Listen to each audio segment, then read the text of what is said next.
Hello, welcome to the orbit.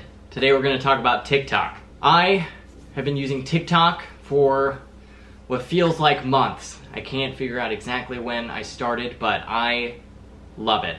I spend about maybe an hour on average a day just going through them, and it's generally a very wholesome and good experience. I'm going to talk about why. Flashback to 2015 to 2016 about, I was using Vine. Vine was a 6-second looping video platform, and it was a community experience. I'd wake up in the morning, I'd see what memes are going around, and everyone's riffing off the same memes, and then you would jump in and shoot your shot. As a result, I just was involved in something much greater than myself. I had a lot of fun on Vine, which made me incredibly sad when it died in 2016. Vine shut down. I don't even, to this day, I'm not even certain what happened, but I was left with a hole in my heart because I'd found a platform that I really loved and it was taken away from me.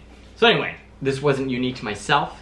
A lot of people felt like the loss of Vine was the loss of something very special. I was dead Vine for Halloween 2 years ago.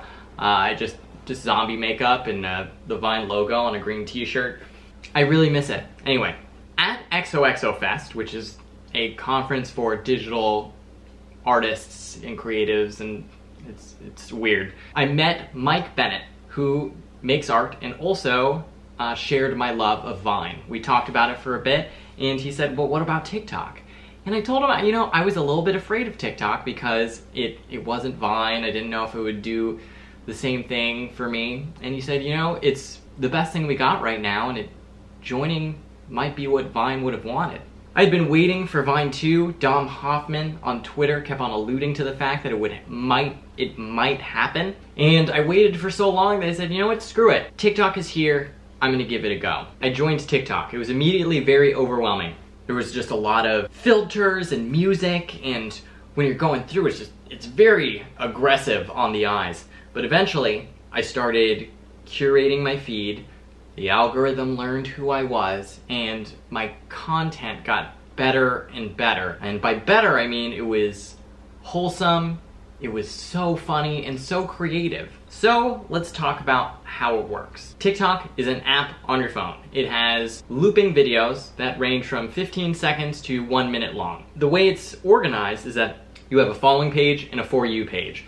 The following page are people that you specifically follow. People you clicked subscribe and you see only those people. The For You page is kind of like mainstream television. It is broadcast to a wide audience based on your interests. When a video is featured on the For You page, a lot of people see it. And so I spend the majority of my time watching videos on the For You page, liking them, and then showing them to my girlfriend later. It is unclear how the For You page works, but we do know that TikTok aggressively curates and moderates the content on the platform. Their goal, as reported on in the Washington Post, is that the company's strict content rules were designed to help protect the platform from the anger and negativity seen elsewhere on the web. The reason TikTok is so fun is because they basically take down anything that is not that. I think the motto of the company right now is make your day. And so I imagine algorithms or people are watching videos and saying, is this making my day or not? The average time spent on TikTok is 52 minutes. I think this was reported by the Washington Post. Anyway, that's the basic setup, and here's what it looks like. Yeah, you see it? I'm putting this in post, so I don't even know what I'm pointing at. Or am I even pointing the right direction? Good. Now you know what TikTok is. First of all, let me talk about my favorite TikTok creators. First and foremost, I want to talk about Carolyn Dunton.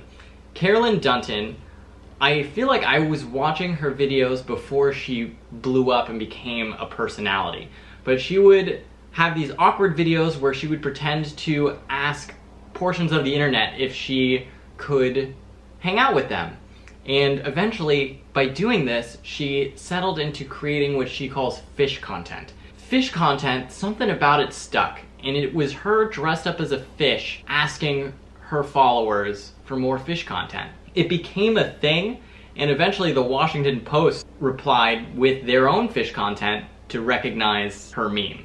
her content is very authentic, it's a little bit awkward, and I highly recommend.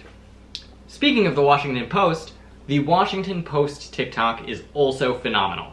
It's run by Dave Jorgensen, who is in his mid-20s and creates journalistic content that fits the kind of goofy tone of the platform. I cannot stress this enough. If you're new to TikTok and you just want somewhere to start with the Washington Post, because I think that they are doing some of the best TikTok content out there.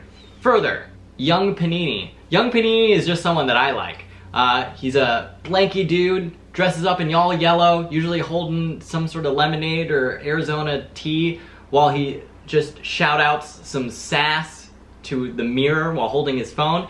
His formula is so good and his brand so solid. And also just seems like a very chill dude while also being very funny. You don't have to follow Young Panini, but I just have to say, like, it does something for me, and I stan. I am a huge fan. Another very popular TikTok creator, and one that I think is really cool, username I Am The J. And I Am The J, first video I saw of hers, she had found a small frog in a Walmart and took it home, and she had such a unique speaking voice and just a clearly strong personality that I immediately followed. And turns out that that was just one portion of her life where she just is herself, and I think that's the most important thing that people that are fans like about I Am The J is that you can feel authenticity. Authenticity just is so hard to come by on the internet that when you find it, you just kind of hold on to it, and that's why I follow. The next thing I want to talk about is the time I blew up on TikTok. It was late one evening. In about 10 minutes, I made a TikTok about me donating to a Bernie Sanders campaign, which I will show you here.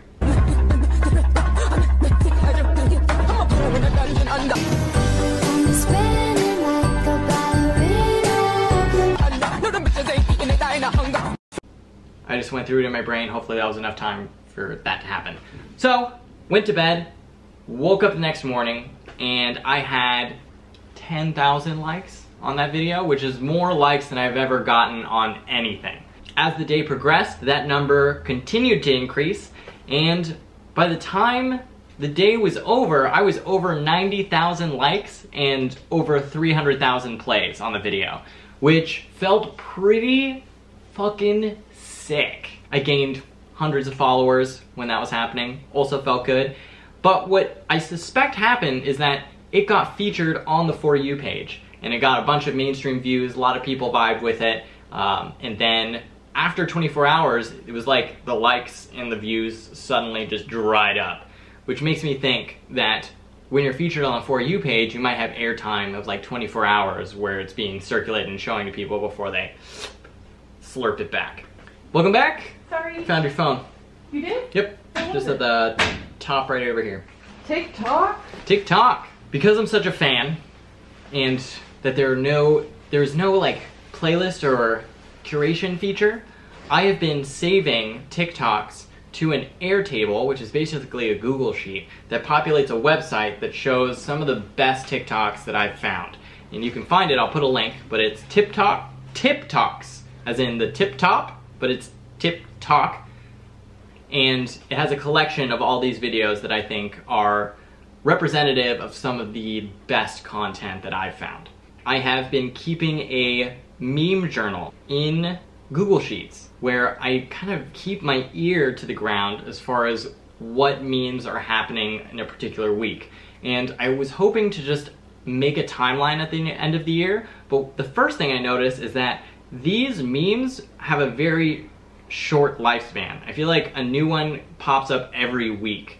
And so week to week, if you are around on TikTok for like a month, you're gonna just see a continuous stream of content that is referring to itself as it progresses, which makes you feel really cool because it's like a big inside joke. So anyway, in January, some of you who are on TikTok may remember these, the hand-activated photos where people would try to take photos by making hand gestures. It was a filter, and create long photos of people like punching themselves Does this make sense? This only makes sense if you've seen it. Further, there is a time where people would take the song Break My Stride by Matthew Wilder. It goes, last night I had the strangest dream.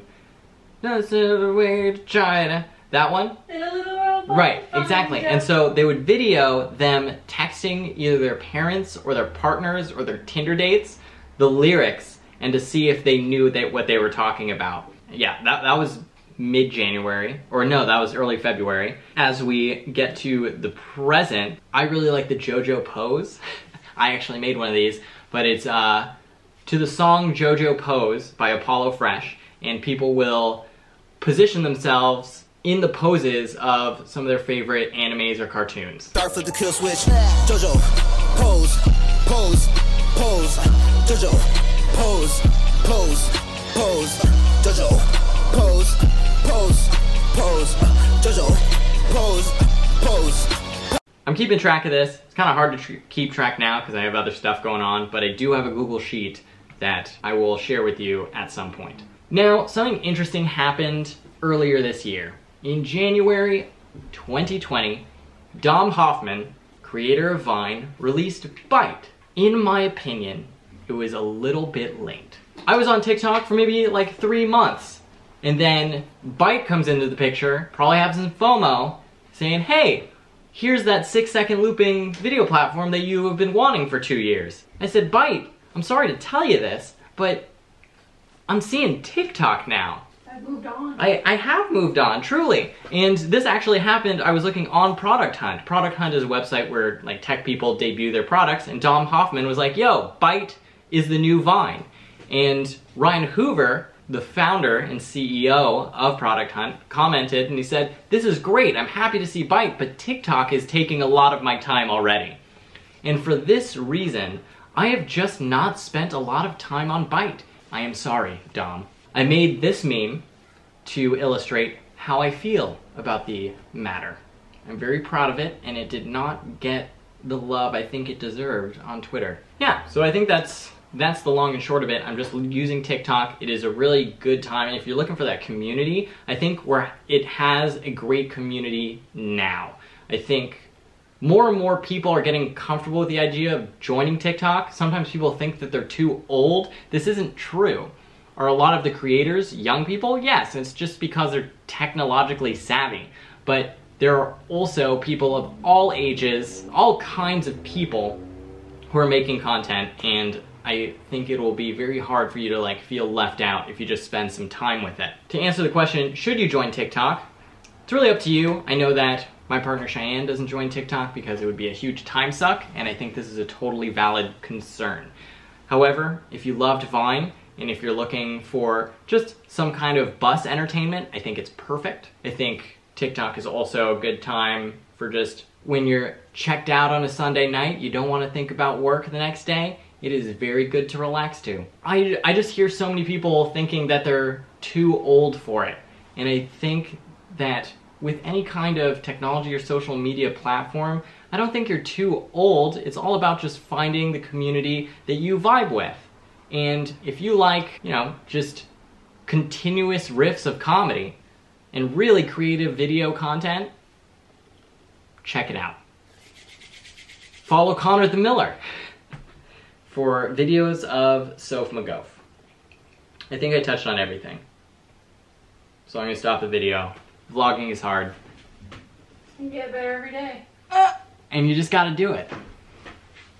You just gotta do the dang thing.